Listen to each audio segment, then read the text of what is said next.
Dr. Marianne, what do scientists know about this virus? Just give us status from there. Tell us the plain truth. What do we know about this virus? Okay, thank you very much, Nancy. So again, this virus is new. It's been here since 2019, December, when it was first described. But let me just take you back on what coronaviruses are. Coronaviruses have been with us for many years. I think the first one was described in 1930s. We have like 4 human coronaviruses that have been circulating. Me and you have encountered a coronavirus, but they cause mild infections. Okay. So like 30% of a common cold, more chances is caused by a coronavirus. Human coronavirus. Human coronavirus. Yes. So this is what we've known. They've circulated. Yes. They cause mild respiratory tract infections such as common colds. But then in the last decade or so, we've started seeing new coronaviruses emerging. And we suspect that they're emerging from probably wild animals. We started interacting more and more with animals, climate changes. These are things we're calling emerging or re-emerging viruses. And the first one that came about was what we call SARS, that is now severe acute respiratory syndrome, which looks like a coronavirus, and that's what it is. And then in 2012, we described something called as MERS, Middle East Respiratory Syndrome virus, that also causes respiratory tract infections, and they've been linked to domesticated animals such as MERS. So, Doctor, if someone asks them at the end of the day, what's the difference between a common cold and COVID-19? How can I even tell the difference if I am down with a cold, if my child has a cold, that this is a common flu, there's no need to panic? Yes. What's the difference between that? So that's a good question, because as I mentioned, they're all respiratory tract infections. But with the COVID-19, from what we're seeing right now, the symptoms, particularly the early stage symptoms, the runny noses have been reported less. Yes. So this person will probably manifest themselves with a fever, okay, and probably a dry cough, which becomes persistent as the days goes by.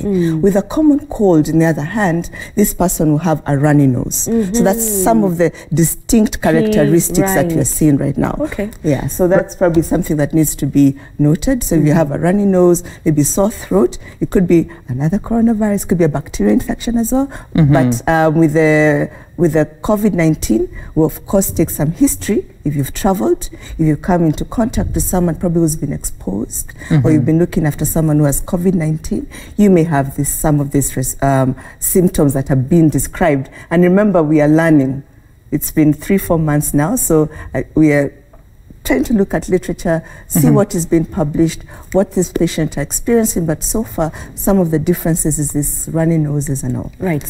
All right, and of course, Dr. will be engaging on so much on what we need to know, but also if you're watching from home, wherever you are, you can call us in on 0742-961-339. I just want to read that number again, 0742-961-339. That's the number to call if you have any questions or concerns that you may want to raise, but also you can tweet us at Citizen TV Kenya, at Sam Gituku, at Zinzi_K. The hashtag to use is Daybreak. You may also text us on 22422. We'll be taking your questions and raising them with the expert who is in studio, just to understand what you need to know in as far as this virus is concerned. So as soon as we get your first call, we'll be in a position to take the question. But first, Dr. So now we are talking about 3 patients so far confirmed.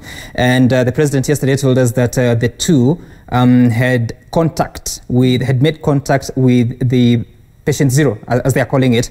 So what could have gone wrong? Because you're told that they are traveling in the same airplane. You know, for someone who has flown, it's not every other day, or it's not usual probably to be coughing and sneezing in the plane. So how else, or how do you describe that transmission of the virus to these 3? Okay, I don't want to say what went wrong, because now that introduces stigma, particularly on index, the patient 0, as you're calling the person, or the index case, and also now the contact. So let's say, let's not stigmatize that situation. Again, from what we're seeing, the early days of infection, this person may not have any symptoms per se. So, and the way they're describing, the lady mentioned that she sat probably next to someone who was coughing. So, and from what we're seeing, symptoms manifest from early as day 5 to as late as day 16. So that's why we are asking if you've traveled to self-isolate for 14 days, because more chances you'll start having some sort of symptoms, which is probably unusual, probably from day 5. But I've seen some data that's showing as early as day 2. So in this case, probably she didn't know, so let's not stigmatize her, or she did anything wrong. The contacts as well. In fact, it's really, really good that they were able to trace these contacts. That's fantastic, and that is what we call contact tracing. And I'm sure right now there's there's activities to trace the contacts of the contacts. Because at the end of the day, we do not want to have a scenario where there's now local transmission, that now it's being transmitted within the community. So we really need to key on these contacts, try and isolate them, try and monitor them probably on a daily basis. So that we make sure that if in any case they develop symptoms, they're caught early enough, because the chances again of recovery, as you said, is pretty good. We've seen the numbers, and we really need to highlight that as much as we have high numbers of people infected, there are higher numbers of people recovering than people dying. We'll get to the numbers of recoveries and deaths, but first, when does this virus become transmissible? Once you have gotten into contact with someone who is facing those symptoms of who has the disease, how long for you to pass it on to someone else? Again, that's a good question, and probably I'll take you back to the roots of transmission, and that's through droplet infection.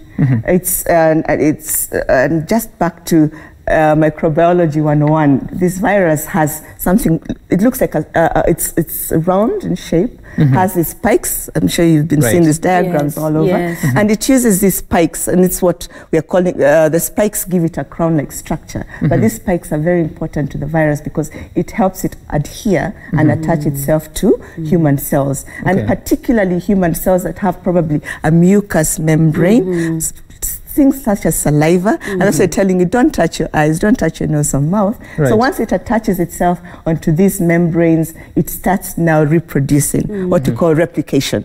So if you have a more viral load in this droplets, such as saying if you start sneezing or coughing, you can easily transmit it to the next person. So at the end of the day, Dr. Kenyans want to know, is there a vaccine? Is there a cure for this? How long will it take? What are scientists doing about it? How soon can we see a vaccination?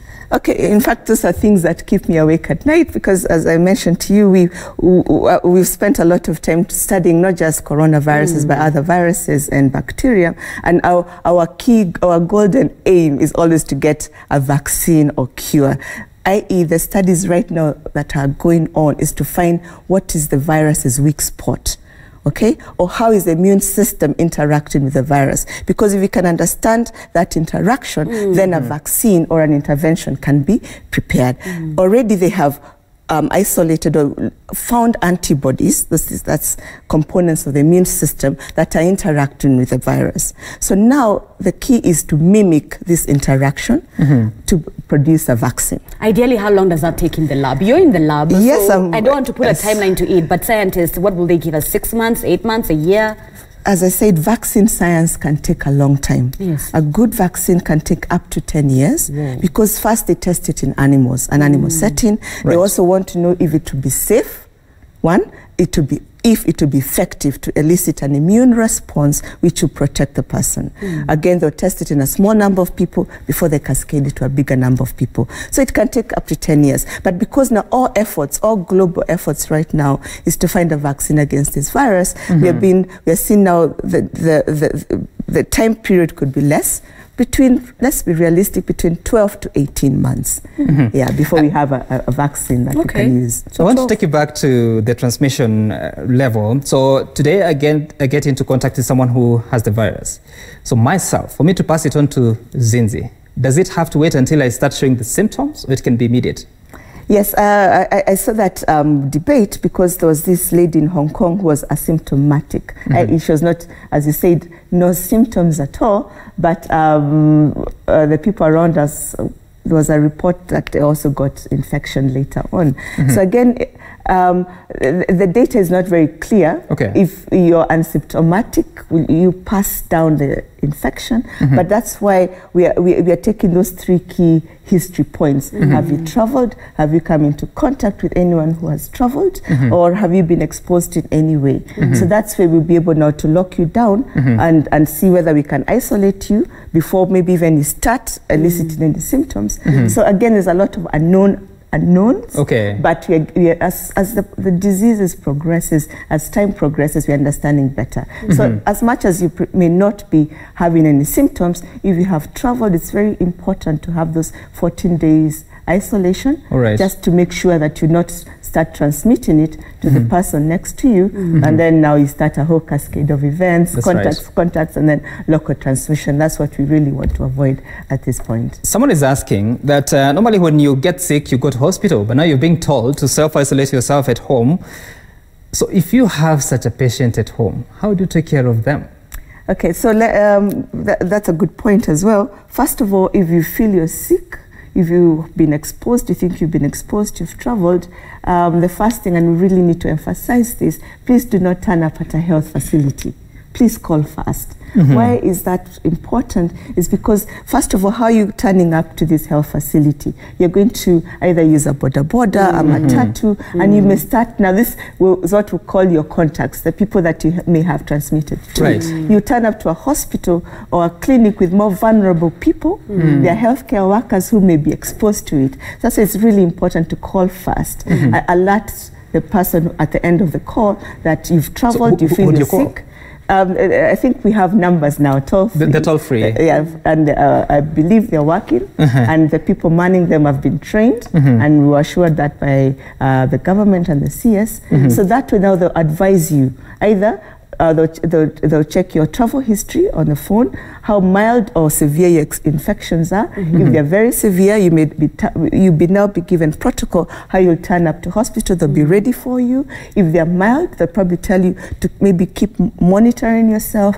If the fevers get higher, if you have more symptoms, maybe then you call back, then they'll tell you how to come. Here's the thing, Dr. Miriam, about this isolation and self-quarantine that also Kenyans are asking is, and here's the thing, as a health expert, talk to me about how do you self-quarantine in informal settlements? We've seen what has happened with Ebola in the previous days, in the previous years, Zika, H1 and N1. In such situations, generally speaking, in informal settlements, how does one self-quarantine? On top of that, Kenyans, or rather Africans, we tend to live as big families because of our culture. You find one house has about 5 to 6 family members. How do you self-quarantine in such a scenario? Those two cases, Dr. You know, it's a very difficult scenario. It's not even a scientific term, right? So there's no proper protocol. And then now throw in our continent's situation. Most of us probably live in an informal settlement. You're 5 of us in a room. How do you self-isolate? We are very social, even in our own homes, the way we interact. As a health expert, what practical things? So now what I will probably advise is that now keeping distance.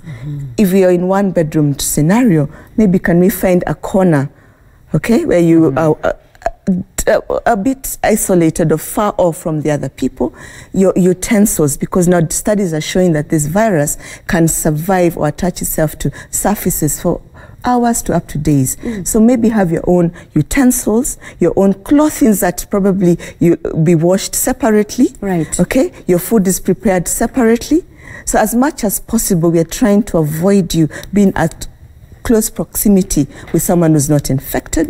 And it's a difficult topic because in informal settlements, you see how they're very close to one another. Another question probably you're going to ask me, you're telling people to wash their hands. And the matatus. And yes, people have not seen water.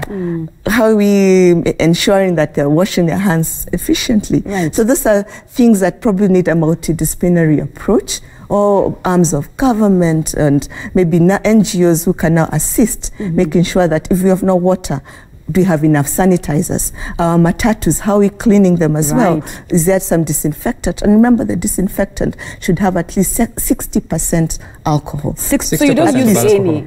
Some don't just use any in your house. You've had 60% alcohol. Don't go over that. If I'm not certain, I can just use the soap and water, right? Yeah, but really the most efficient tool is Does simple normal soap spirit work? and water. Because that's what most Kenyans have in their house. Does normal spirit work? Yes, no. Let's use alcohol and let's stick to soap and water. And alcohol is 60% alcohol. It's very efficient. And remember, we are trying to disintegrate the virus. Soap is the most efficient one because of the spikes. Whatever holds the spikes cannot stand soap. So if you have soap, so I'm seeing people are panicking. There are no sanitizers right now. things are running out, but soap, I believe we cannot run out of soap. Okay. All right, that's a very important really conversation because people have been wondering. Okay, these sanitizers, and there are so many people who've come up to start selling sanitizer. How are you able to now confirm that 60% is alcohol? Let's just take a look at some of what the instructions are by the national. What the National Emergency Response Committee on Coronavirus has been instructed. These are some of the things that we are talking about. The government officials have been barred from non-essential international travel. This is an instruction that came to us the end of last week. Then the second one is that the business persons and citizens have been advised to avoid non-essential travel, and especially to the higher risk areas. We're talking about more than 115 countries that have so far reported cases.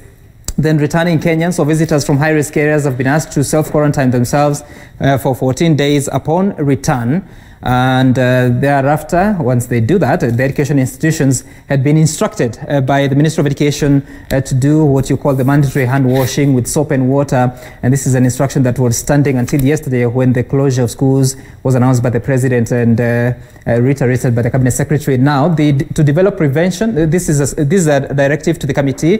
They have been instructed to develop prevention strategies for poor communities and slums. This is just some of the strategies that the response committee. Then there is the adjustment of budgets towards the prevention and management response. The instruction by the President is that there is need to cushion the economy against negative effects of the pandemic, and this would very well gel with what the Cabinet Secretary in charge of tourism was saying. That is Najib Balala, saying that they are going to establish I believe it's 500 million kit, if I'm not mistaken, that will be seeing to it that the PR exercise and marketing of the country after the coronavirus has been effected to ensure that there is success after the virus. So as we talk about preparing for the virus and most importantly keeping at bay, there are some clips that we'll be looking at of what the churches and the mosques have been doing. But before we do that, so the Kenyan will ask, so you're telling me to restrain myself to washing hands with soap and water and also using a sanitizer,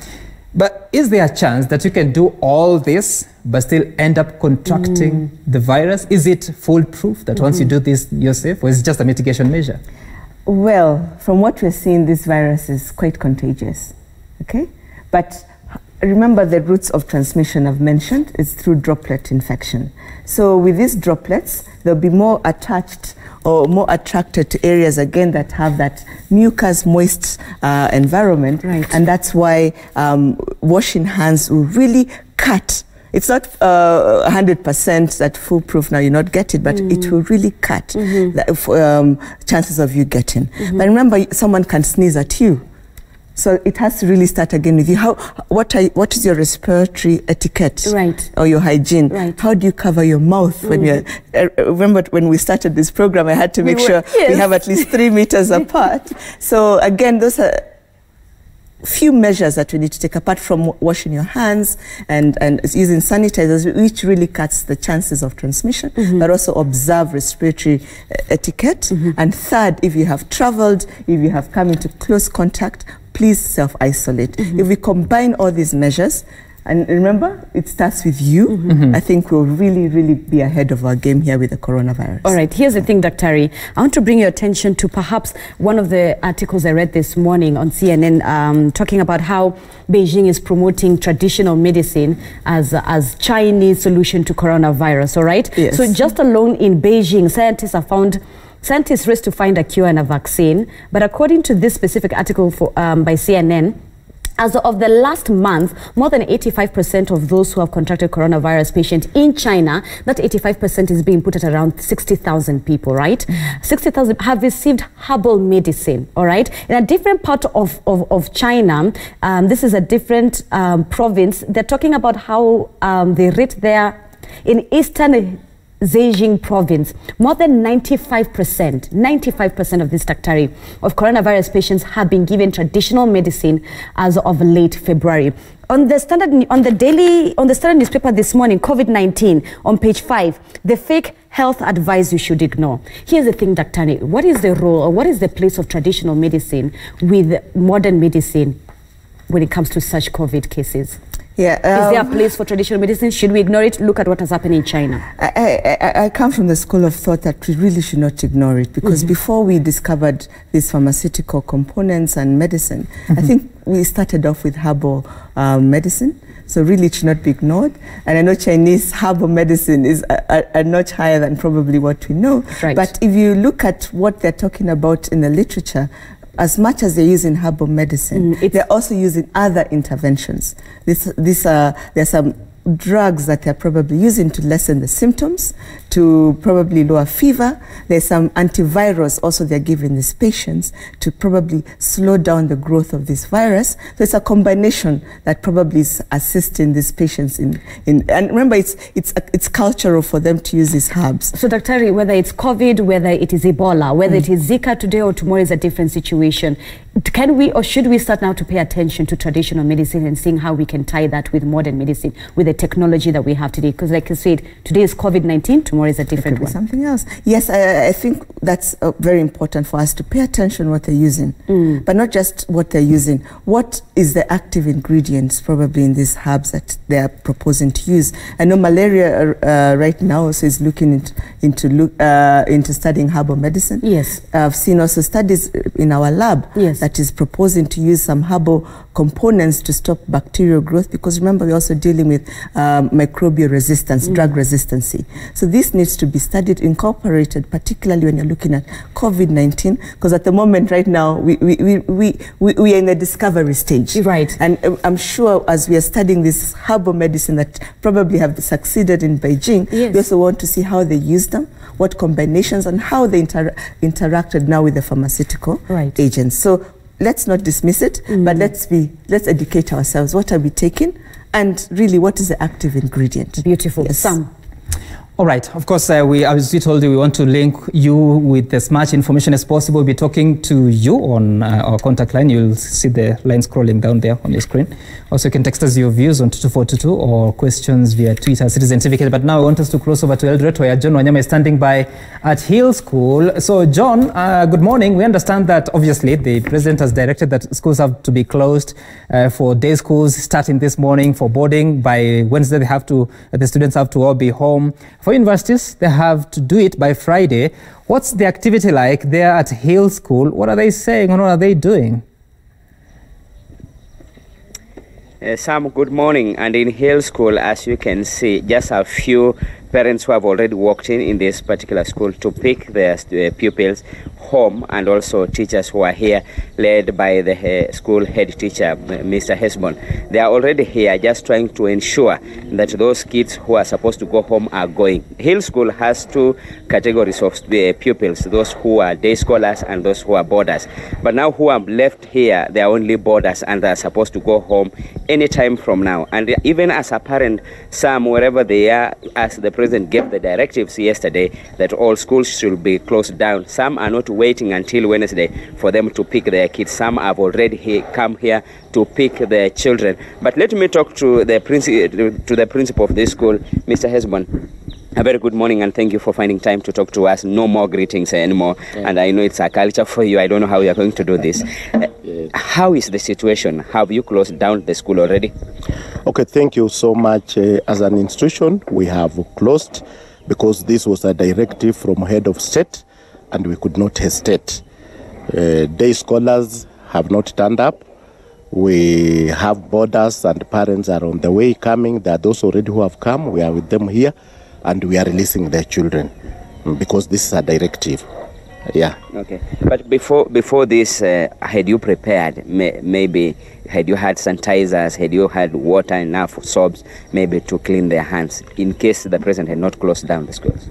Yes, as an institution, we were prepared. We had bought sanitizers, soap, and organized ourselves in a way that we don't greet one another, hugging, we don't do it, and we keep on washing our hands after every 1 hour, even as our governor had talked of. In this county, we make sure we are washing our hands after every 1 hour, and we had adhered to that. Yeah. What does this mean now to your pupils and your curriculum and all through this year? What does it mean? Well, it's a big challenge, but we have to accept it because it is something that is affecting the entire world. And as an institution, we must comply. Though it's a big challenge because we had prepared our candidates and we are still preparing them for the national examination. But then we have no otherwise apart from complying. Yeah. Okay. Yes. Thank you. Thank you, sir. So all students, for those, do you expect for them to be going home today or tomorrow or Wednesday? Now, as I said earlier, there are parents who have already come. They are picking the children. But we shall be in school until Wednesday to make sure that all borders have been taken by their parents. Yeah. But on my way coming here, I've seen a few day scholar coming in. Is it that parents really don't take this serious, or they don't watch news? Well, you know, with parents, they must hear or get report from their head, their teachers. So those who are coming wanted to hear from us, and we exactly told them what the head of state said, and even the cabinet secretary, Minister of Education, and they have followed. Okay. Yes. Thank you, Sam. Let's hear from our parent here. Madam, what is your name? And you are here early. What are you doing here? Yeah, good morning. I'm a parent here. I actually came to pick my child, and I thank God because the principal is already here to release the child to me. And we go home. Were you worried as a parent that a child was in school, you were at home, coronavirus is all over? Of course, I was worried, we were worried, but the thing is that we are very confident with the school. We know how the school is. We have been here for some times now, and we are very confident. We were very confident that our children were safe because we know the precaution that the school normally take. And we really thank God we have found our children fine, and we are ready to go home. Yeah. Thank you. Thank you, Sam. As you have heard from the head teacher here and the parent, clearly you can see that the school is officially closed and no activity is allowed inside here. In fact, for us being allowed inside here, it was a really big problem with the security at the gate, who has told us it's not allowed for anybody unless you are a parent and they have to verify that indeed you are a parent, is when you will be allowed to into this compound, maybe just to access the principal's office. But Sam, as you have heard from Uasin Gishu, last week Governor Jackson Mandago had given several directives for the Uasin Gishu residents, one of them being those people who are hawking around, selling mboga, fruits along the streets, that he will not be allowed to do that anymore. He was saying, he was giving a reason that if you sneeze, if you are selling these fruits and you sneeze on them and you are having this coronavirus, how many people will have you affected? And also we have been informed that today, later on, Governor Jackson Mandago will be announcing the closure of all nightclubs in this particular town. So we are waiting to see what time will that be, and also for those who are running these businesses, what are they going to say, all the same. But also it's a no in Uasin Gishu to greet each other, as we have said earlier, and it's all over some. So it's an issue that residents are really trying and struggling with. It has been a culture in Kenya that everybody is used to greeting each other as a sign of peace and maybe just embracing being friends together. But now the culture is changing slowly by slowly. We are moving to other businesses where people are, but some, without forgetting, is that some shops or supermarkets are now almost empty, especially for soaps, food, because of panic buying, and also sanitizers. Residents are really struggling to get those sanitizers. So those who have, maybe this is the right time they can sell, but those who are selling, they are selling them at a high price, especially in Uasin Gishu. Like 500 ml is going to 1,000 to 2,000 Kenyan shillings, and it only used to be around 500 or 800 shillings. Sam. Wow. All right. Thank you so much, John Wanyama. That's very shocking. That's 500 milliliters should go for that price. But also, I think you need to observe the social distance of about a meter. So tell the people behind you or on your side to just move. But also very interesting perspectives that John is bringing to us. And I want us just to go to why the schools have to close today. I want us to listen to President Uhuru Kenyatta yesterday, when he spoke yesterday in as far as that directive to close down the schools. We have suspended learning in all our education institutions with immediate effect. Consequently, and to facilitate a phased approach, primary and secondary day schools are to suspend operations from tomorrow. For those in boarding schools, The school administration is to ensure that students are home by Wednesday, the 18th March 2020, while universities and tertiary institutions are to close by Friday, 20th March 2020. All right, that's the president there making that announcement. We'll be engaging you later on how the students or pupils are supposed to be moving home, bearing in mind that also it widens the exposure. But before you do that, I want us to listen to Nyakundi, who is calling us from Kamiti Prison. He is a warden there. So good morning, Nyakundi. And what's your question this morning? Yes, I'm fine, thank you. Kuna issue hii na naona serikali imezuia wafungwa wasiende kotini na kuchukua na movement ya wafungwa. Sasa inakuaje serikali inasema kuchukua na movement na sisi tunakubaliwa kuingia kwa wafungwa ndani? Haone kama tunaendelea level of inmate custody na wale itself. Yes. Sorry Nyakundi, rudia swali lako tena, sijakupata vizuri. Nasema hivi.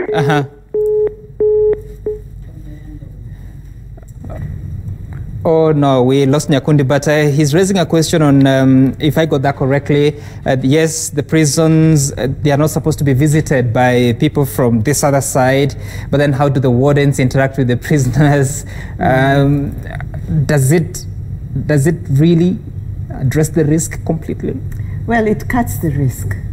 I mean, it can be all 100%, but what really we are trying to avoid is transmitting it, and having people walking in and out of the prisons is what really will be stopped by stopping the visitors from coming. Right. The wardens, hopefully they live around the prison area.